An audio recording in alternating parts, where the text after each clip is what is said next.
We will now interrupt your regularly scheduled programming for this Good Old Blades micro podcast. I wanted to talk some about groups and affiliations and kind of like my experience with how all that works out inside of knife making and some thoughts and rhetoric around it. So, my earliest experience with knife making and any type of groups or, clubs or affiliations was the Knife Makers Guild.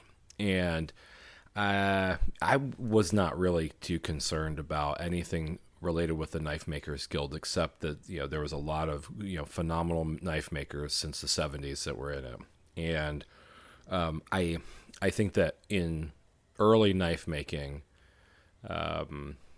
goal setting and thinking about being in groups or whatever might not be like the primary focus. It's like, okay, how do I make this thing, and how do I sell my work, and how do I recoup that so I can roll it back into this hobby or business or whatever. And so, much like a lot of other people, that's the way that I thought about the guild. That was also the way that I thought about the ABS. And there's some other smaller groups of guys and gals out there that make knives and apply their artistry and everything. And but that's pretty much where it started and stopped. I was just interested in the guild primarily just because it represented a lineage of knife making and a way of, I guess, gauging high-end craftsmanship that was intriguing to me. But I was never like, okay, well, I'm going to be able to join the guild. It was like unobtainium. When you're making knife-shape objects early on, it's really not the focus. As I got to a place where I was a little bit more comfortable with where I was at in my craftsmanship, I took knives to be inspected for the Texas Knife Makers Guild, which I think that you'll probably find there are a lot of states that have individual knife making guilds that are started by a lot of people that were in the guild at some point in time, but then decided to take that same concept and build it out in an individual state or locale. For me, it was Texas, and the technical requirements for the Texas Guild are not as stringent as the Knife Makers Guild, and they're not as stringent as like the German Guild or the ABS or anything like that. But the interesting thing about the Texas Guild to me was that not only does Texas have an unusually large amount of phenomenal knife makers, but that a lot of them are part of that guild. And a lot of what I saw represented online and with the hammer-ins and other things that were going on in my state is that a lot of the old-timers and a lot of very knowledgeable and very talented makers were sharing knowledge actively. And for me, when I was trying to increase my station as a knife maker and build higher quality knives, that chatter, that conversation back and forth, to me was very, very helpful. So I was like, I'm going to join this thing. I want to be inspected.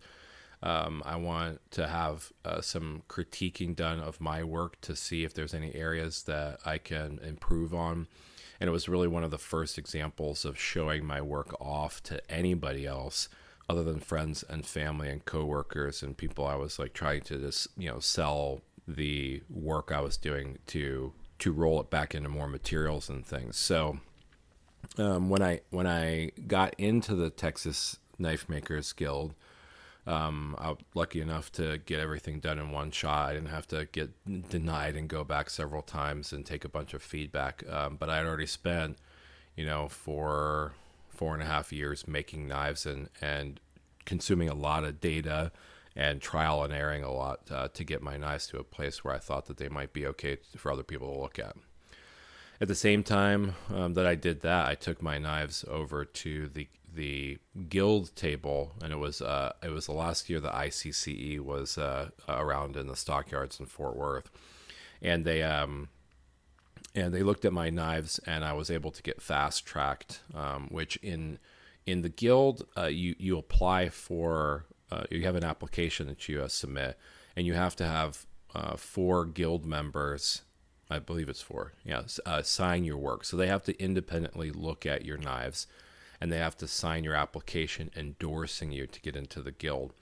However, if you hit a rare moment where you get your knives looked at by a board member, they have the opportunity to fast track you because they've looked at your knives and found them to be sufficient for probationary status. And in that case, you don't have to have other guild members endorse you. You can just enter in for voting into probationary. So I was able to submit my application. 6 months later, I was able to, it was a little bit less than 6 months later, but the next show, I was able to get in, and the rest is history on the guild. You know, I'm a voting member there. I've done knife inspections of my own. I've encouraged other knife makers to follow some of the same fit and finish rhetoric of the guild. I've recently gotten into the ABS as an apprentice smith. Because the very earliest, when I was getting into knives, I was forging some and doing stock removal, and had spent some time forging and doing blacksmithing until a shoulder injury kind of kept me from being able to do that. So I really liked the rules and the progression through the ABS, and also the notoriety that comes with a Master Smith stamp. And so for me, it made a lot of sense. Like I want my work to hold up to other master smiths looking at it and saying, all right, like you're in, right? Like you've come. And for me, there is a certain portion of knife making that is validation. Now, validation is a big umbrella of how do you feel about your work? How does the knife community, like collectors and fans of your work, how do they validate it? How do other knife makers and select groups validate it? And then you have like the public at large. Like if somebody just sees your knife and it's like, okay, I want to put it in a knife making exhibit in some random place, you have a broad range of validation. And I think that there are some artists that go through their entire lives and they don't really get the validation of their artistry that maybe would spur them on to do more, or to do things different, or to be popular in their own lifetime. And there are lots of examples of this. Pablo Picasso, not incredibly popular or valued very highly for his work. There's Impressionist era artists, especially painting and drafting and sculpting, and even musicians and composers that have had this, like it's like this, the term starving artist is really analogous to the struggle of validation. And it sometimes, I think, is important to understand that the first type of love, like the first love is self-love, as far as self-esteem goes. And you have to be able to look at your work, whatever it is. It doesn't matter whether it's knives, it's anything. The product of who you are as a person, you have to have some self-esteem.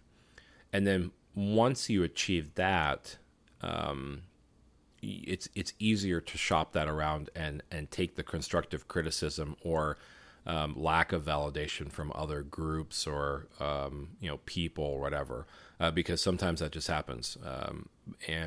And so I caution everybody not to just like hop into a ton of groups that it's like same think, where everybody's doing the same thing and everybody's thinking the same way and everybody's producing the same thing, and you get into this trough of lack of creativity or personal expression because a group is more important to you than your individual artistry.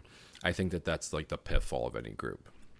But in the right situation and in the right context, affiliation with other people, especially in the same craft, guilds, societies, cartels, whatever it might be. The idea is in the right ecosystem, you can take an already budding inspiration and personal expression and turn that into a more intensified version of you. For instance, you might see something that somebody does really well on stippling or engraving or finishing, or the way that they're fluting stuff or adding embellishments or whatever it might be, like the curvatures of their blade or how they're doing stock removal or how they're moving steel as a bladesmith. All of those you take from other people and you say, I really like this thing about what they do, and I really like this thing about what this other person does, and you kind of mold that into you just collecting experiences and turning that into what will be your own work. And that's really great. Like when you like hit that stride, when you can be a part of a group that helps foster creativity and innovation, to me, that is one of the best applications of group affiliation. Where I think that the pitfalls is where you lose that individuality, and that can happen pretty easy. Like I will tell you that there are people that know that I exist inside of the Texas Knife Makers Guild, but it's not like I'm a household name. I'm just part of the group. It's not like I stand out. I'm not the president of it. I don't sit and do hammer-ins all the time. There are several guys in there that you see all the time, and they are primary contributors and mainstays to the group in the same way as the large guild, the same way as the Georgia Guild, the same way as like the Slip Joint Cartel. There are people who are take on leadership roles, and you see them all the time. But there's lots of groups where you are just a piece of it, and you can get lost in it. And I think it's important. Like you and your artistry and what you bring to the table is unique. And if you don't distance yourself at least somewhat from a group and pursue individuality, it's very easy to get lost in that.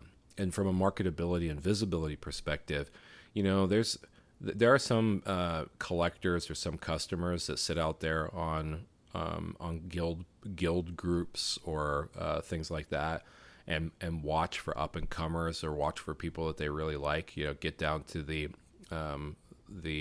vein of making, so that way they can kind of curate whatever it is that they're looking for.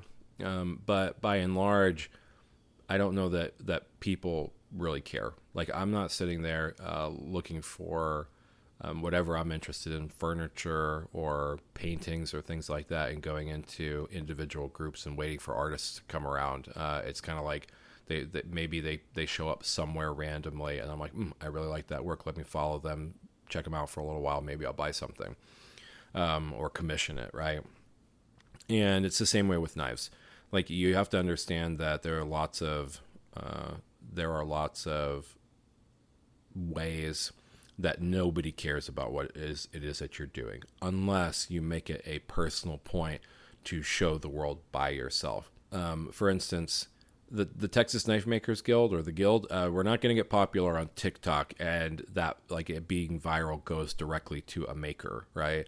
The organization is the entity that receives the bulk of the attention, not the individual. You want to go viral, or you want to have a lot of attention. You want to get listed in magazines or articles or interviews or things like that. It's not about the collective. It's always about the individual. It's why you see band members break off and do solo albums. And so it's important to know that you have to be able to foster your own individuality and your own reputation in order to really see the investment turn into a return. Groups are great.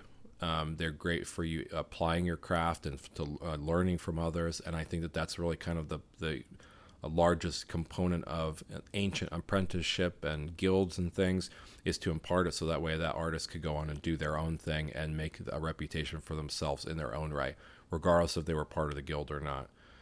So I hope that helps. Don't don't look too much into groups. There's plenty of bad reputations in groups. There's plenty of drama and bureaucracy. And I think it's important just to remember that, with any group, especially with artists, you get a bunch of people together, and artists have ego. That's just the way it works. We're not in a single we're not in a single entity that is a company. We're all companies within ourselves.